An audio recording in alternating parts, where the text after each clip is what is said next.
या देवी सर्वभूतेषु स्कन्दमातारूपेण संस्थिता नमस्तस्यै नमस्तस्यै नमस्तस्यै नमो नमः।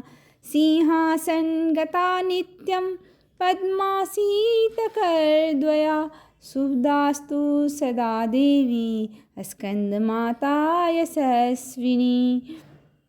ऐं बीजालिका देवी पद्मयुग्मधरापरा हृदयं पातु सा देवी कार्तिकेययुता। श्रीं ह्रीं हुं देवी परवश्या पातु सर्वदा सर्वाङ्मे सदा पातु स्कन्दमाता पुत्रप्रदा। वानवनामृते हुं फट्विषमन्विता उत्तरस्या तथाग्नेये वारुणेन कृते अवतु। इन्द्राणां भैरवी चैव सीताङ्गी च सिंहारिणी सर्वदा पातु मां देवी चान्यान्यासो हि दिक्षु वै। वन्दे वाञ्छितकामार्थे चन्दार्धरकृतशेखरां सिंहरूढा चतुर्भुजा स्कन्दमाता यशस्विनी। धवलवर्णा विशुद्धचक्रस्थितं पञ्चमदुर्गा त्रिनेत्रम् अभये पद्मयुग्मकरां दक्षिणुरुपुत्रधरां भजे। पटाम्बरपरिधानं मृदुहास्या नानालङ्कारभूषिता मञ्जीरहारकेयूर किङ्किणीरत्नकुण्डलधारिणीं प्रफुल्लवदनां पल्लवां धरा कान्तकपोलापीनपयोधरा कमनीया लावण्या चारु त्रिवलिनितंबिनीं। नवरात्रि के 5वें दिन स्कंद माता की पूजा होती है। स्कंद कुमार कार्तिकेय की माता के कारण इन्हें स्कंद माता कहा जाता है। भगवान स्कंद बाल रूप में इनकी गोद में विराजमान है। इन माता की 4 भुजाएं हैं। माता ने अपने 2 हाथ में कमल का फूल पकड़ा हुआ है। इनकी एक भुजा ऊपर की तरफ उठी है। एक हाथ से अपने पुत्र स्कंद को पकड़ा हुआ है। सिंह इनका वाहन है और स्कंद माता को भोग स्वरूप केला अर्पित करना चाहिए। माँ को पीली वस्तुएं अति प्रिय होती हैं, इसलिए केसर डालकर खीर बनाते हैं लोग और उसका भी भोग लगाते हैं। भोग फूल डालकर लगाते हैं। माता का भोग तुलसी पत्ता से नहीं लगता है, फूल से लगता है। जो भक्त देवी स्कंद माता का भक्ति भाव से पूजन करते हैं उन्हें देवी की कृपा प्राप्त होती है। देवी की कृपा से भक्त की मुराद पूरी होती है और घर में सुख शांति एवं समृद्धि होती है। माँ को लाल वस्त्र में सुहाग की सभी सामग्री, लाल फूल और अक्षत के समेत माँ को अर्पित करने से महिलाओं को सौभाग्य और संतान की प्राप्ति होती है। माँ की कृपा से बुद्धि का विकास होता है और ज्ञान का आशीर्वाद प्राप्त होता है। माँ की कृपा से पारिवारिक शांति की प्राप्ति होती है। माँ की आराधना से शुभता की प्राप्ति होती है। इनकी कथा इस प्रकार है। पहाड़ों पर रहकर सांसारिक जीवों में नव चेतना का निर्माण करने वाली स्कंद माता नवरात्रि में 5वें दिन की इनकी पूजा होती है। इनकी कृपा से मूढ़ भी ज्ञानी हो जाता है। स्कंद कुमार अर्थात कार्तिकेय की माता के कारण इन्हें स्कंद माता नाम से भी अभिहित किया जाता है। इनके विग्रह में भगवान स्कंद बाल रूप में इनकी गोदी में विराजमान है। जिन लोगों को संतान प्राप्ति में बाधा आ रही है उन्हें माँ के इस स्वरूप की पूजा करनी चाहिए। आदिशक्ति का यह स्वरूप संतान प्राप्ति की कामना पूर्ण करने वाला माना गया है। स्कंद माता की पूजा में कुमार कार्तिकेय का होना बहुत जरूरी होता है। जय तेरी हो स्कंद माता पांचवना तुम्हारा आता सबके मन की जाननहारी जग जननी सबकी महतारी।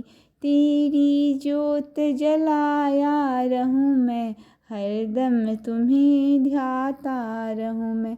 कई नामों से तुझे पुकारा मुझे कहे तेरा सहारा। कहीं पहाड़ों पर है डेरा कहीं शहरों में तेरा बसेरा। हर मंदिर में तेरे नजारे गुण गाए तेरे भगत प्यारे। भक्ति अपनी मुझे दिला दे, शक्ति मेरी बिगड़ी बना दे। इंद्र आदि देवता मिल सारे, करे पुकार तुम्हारे द्वारे। दुष्ट दैत्य जब चढ़ कर आए, तुम्ही खंडा हाथ उठाए। दासों को सदा बचाने आई, चमन की आस पुजाने आई। कथा के अनुसार असुर तारकासुर कठोर तपस्या कर रहा था। तारकासुर की तपस्या से भगवान ब्रह्मा प्रसन्न हो गए थे। वरदान में तारकासुर ने अमर होने की इच्छा रखी। यह सुनकर भगवान ब्रह्मा ने उसे बताया कि इस धरती पर जिसने जन्म लिया है उसका मरना निश्चित है, कोई अमर नहीं हो सकता है। तारकासुर निराश हो गया, जिसके बाद उसने यह वरदान मांगा कि भगवान शिव का पुत्र ही मेरा वध कर सके। तारकासुर ने सोचा कि भगवान शिव कभी विवाह करेंगे ही नहीं और ना ही उनका पुत्र होगा। तारकासुर यह वरदान प्राप्त करने के बाद लोगों पर अत्याचार करने लगा। तंग आकर सभी देवता भगवान से मदद मांगने गए। शिव जी ने उनको आशीर्वाद दिया। तारकासुर का वध करने के लिए भगवान शिव ने माता पार्वती से विवाह किया। विवाह करने के बाद शिव पार्वती का पुत्र कार्तिकेय हुआ। जब कार्तिकेय बड़ा हुआ तब उसने तारकासुर का वध कर दिया। स्कंद माता को कार्तिकेय की माँ कहा गया है। यहाँ पर कार्तिकेय को ही स्कंद कहा जाता है। सिंह पर सवार हो रहने वाली और अपने दोनों हाथों में कमल का फूल धारण करने वाली यशस्विनी स्कंद माता हमारे लिए शुभदायी हों। कमल के आसन पर विराजमान रहती हैं माँ, इसी कारण इन्हें पद्मासना देवी भी कहा गया है। स्कंद माता को कमल का पुष्प अति प्रिय है। माँ स्कंद माता का ये स्तोत्र है। नमामि स्कंद माता स्कंदधारिणीं, समग्र तत्व सागर रमा पार पारा। गहरां शिवा प्रभा समुज्ज्वलां, सुपक्ष साग शेखरां, ललाट रत्न भास्करा, जगत प्रीति भास्करा। महेंद्र कश्यपार्चिता सनत कुमार सस्तुतां, सुरासुरेंद्र वंदिता, यथार्थ निर्मलाद्भुतां। अतर्क्य रोचिरू विचाजां, विकार दोष वर्जितां। अतर्क रुचि विकार दोष वर्जिता, मुमुक्षुभिर्विंचितता, विशेष तत्वमुचितां। नानालंकार भूषितां, मृगेन्द्र वाहनाग्रजां। सुशुद्ध तत्व सुतोषणां, त्रिवेंद्र मार भूषितां। सुधार्मिकोपकारिणी, सुरेंद्र कौरि घातिनीं। शुभां पुष्पमालिनीं, सुकर्णकल्प साखिनीं। तमोन्धकार्यायिमिनी, शिव स्वभाव कामिनीं। सहस्त्र सूर्य राजिका, धनजोगकारिकां। सुशुद्ध काल कंदला, सुभद्र मज्जुलां। प्रजायिनी प्रजावती, नमामि मातरं सतीं। स्वकर्मकारिणी गति हरि प्रयाच पार्वतीं। अनंत शक्ति कांतिदां, यशो अर्थ भुक्ति मुक्तिदां। पुनः पुनर्जगद्वितां, नमाम्यं सुरार्चितां। जयेश्वरी त्रिलोचने, प्रसिद्ध देवी पाहि माम्। माँ स्कंद माता करेंगी सभी इच्छाएं पूरी। माँ का स्वरूप बहुत पावन है।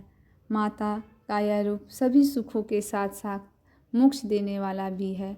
देवी के स्वरूप की महिमा का गुणगान करने से ही सब प्रकार की इच्छाओं की पूर्ति होती है।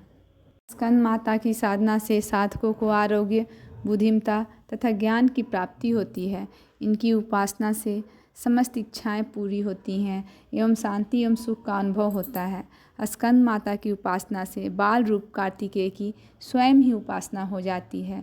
यह विशेषता केवल इन्हीं को प्राप्त है, अतः साधक को इनकी उपासना पर विशेष ध्यान देना चाहिए।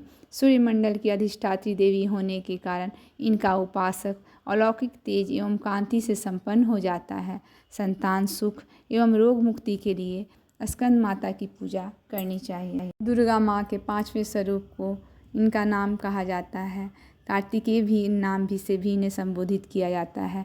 पुराणों में इन्हें कुमार, सौर, शक्तिधर बताकर इनका वर्णन किया गया है। इनका वाहन मयूर है, अतः इन्हें मयूर वाहन के नाम से भी जाना जाता है। माँ स्कंद माता का बीज मंत्र है ह्रीं क्लीं स्वामिने नमः। बीज मंत्र की एक माला अर्थात 108 बार जाप करें। माँ के बीज मंत्र की माला का जाप कमलगट्टे की माला से या रुद्राक्ष की माला से करें। आपके सभी रुके हुए काम पूर्ण होने लगेंगे।